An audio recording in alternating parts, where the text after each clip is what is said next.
एक बार की बात है, पुराने जापान के सबसे बड़े और प्रसिद्ध बौद्ध मठ में एक जवान बौद्ध भिक्षु रहता था, जो कि उस समय के सबसे विख्यात और सम्मानित जैन मास्टर का शिष्य था। वह बौद्ध मठ में जैन मास्टर की सेवा करता और उनसे जैन की शिक्षाएं लेता व उनका अभ्यास करता। वह नौजवान बौद्ध भिक्षु बहुत ही होशियार, मेहनती और अपने कार्यों के प्रति ईमानदार था। वह जैन मास्टर के द्वारा दी गई हर एक शिक्षा का पूरे लगन के साथ अभ्यास करता और पूरी ईमानदारी के साथ उनका पालन भी करता। वह कभी भी अपने गुरु को शिकायत का कोई अवसर नहीं देता था, इसीलिए जैन मास्टर भी उससे बहुत खुश और संतुष्ट थे। एक दिन जैन मास्टर ने अपने उस शिष्य को एक बहुत ही महत्वपूर्ण काम देने का निर्णय किया। उन्होंने शिष्य को अपने पास बुलाया और उसके हाथों में एक पत्र देते हुए कहा, तुम्हें इस पत्र को जितना जल्दी हो सके क्योटो शहर में रह रहे इसके असली मालिक तक पहुंचाना है। लेकिन याद रहे, किसी भी हालत में यह पत्र तुमसे खोना नहीं चाहिए और ना ही किसी दूसरे व्यक्ति के हाथ लगना चाहिए। इस पत्र का जल्द से जल्द इसके सही मालिक तक पहुंचना बेहद ही आवश्यक है, क्योंकि इसमें हजारों लोगों की जिंदगी और मौत का सवाल है। मास्टर का आदेश मिलते ही वह बिना एक क्षण गवाए अपने काम में लग गया। उसने रास्ते के लिए भोजन लिया, अपनी तलवार उठाई और घोड़े पर सवार होकर निकल पड़ा पत्र को उसके मालिक तक पहुंचाने के लिए।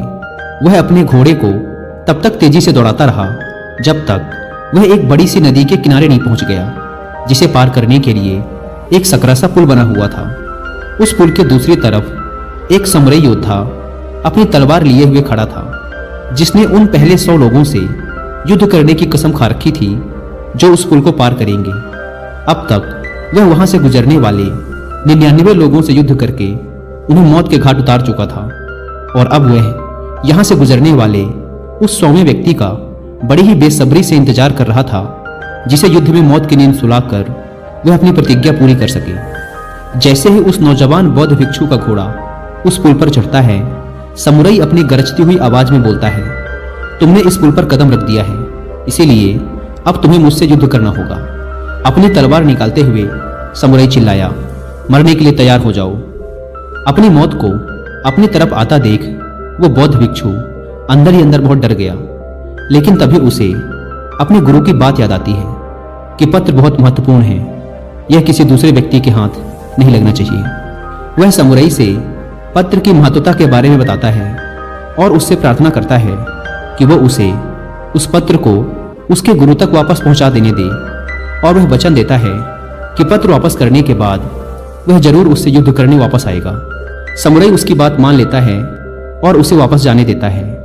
पूरे रास्ते भर उस पुल पर हुई घटना के बारे में सोचते सोचते वह कब आश्रम पहुंच जाता है उसे पता ही नहीं चलता। आश्रम पहुंचते ही वह तुरंत जैन मास्टर के पास जाता है और उन्हें सारी घटना कह सुनाता है, इस उम्मीद में कि शायद मास्टर उसकी मदद करेंगे।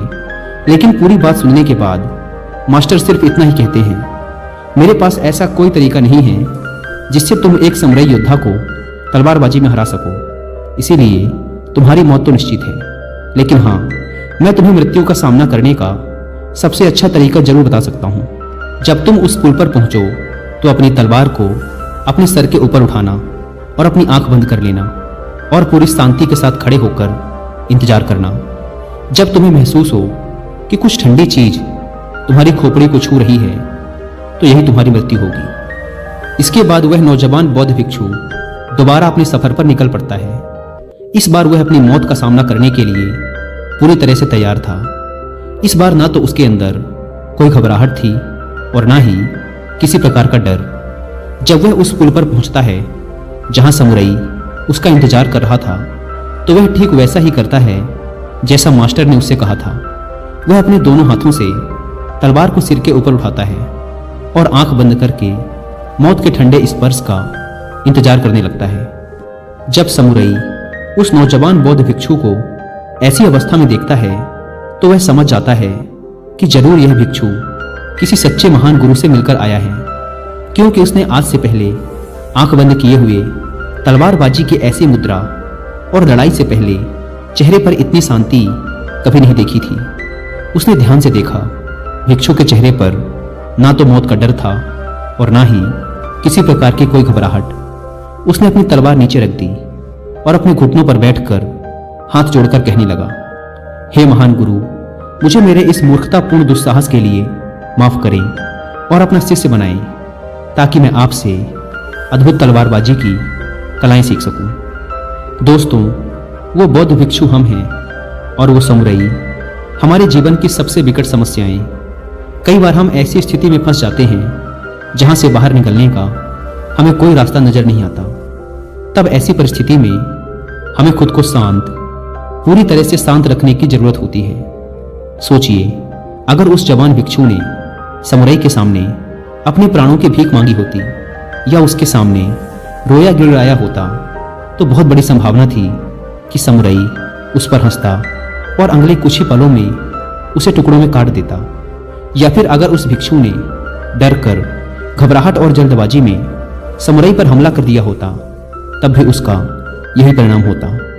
लेकिन उस नौजवान शिष्य ने इतनी शांति और स्थिरता के साथ उस समुराई का सामना किया और इतने उच्च कोटि के जिन का परिचय दिया कि उस समय वो उस समुराई से भी बेहतर हो गया और परिणाम स्वरूप समुराई उसके सामने झुक गया, क्योंकि एक समुराई होने की वजह से उसने तुरंत यह महसूस कर लिया कि उसका सामना उससे भी अधिक जिन का अभ्यास करने वाले व्यक्ति से हो गया है।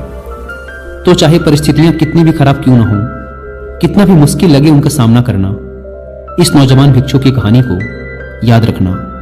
और जब भी कोई मुसीबत रूपी समुराई आपके सामने आए, तो अपनी आंखें बंद करो और शांत हो जाओ, पूरी तरह से शांत। और वो समुराई आपके सामने भी जरूर झुकेगा।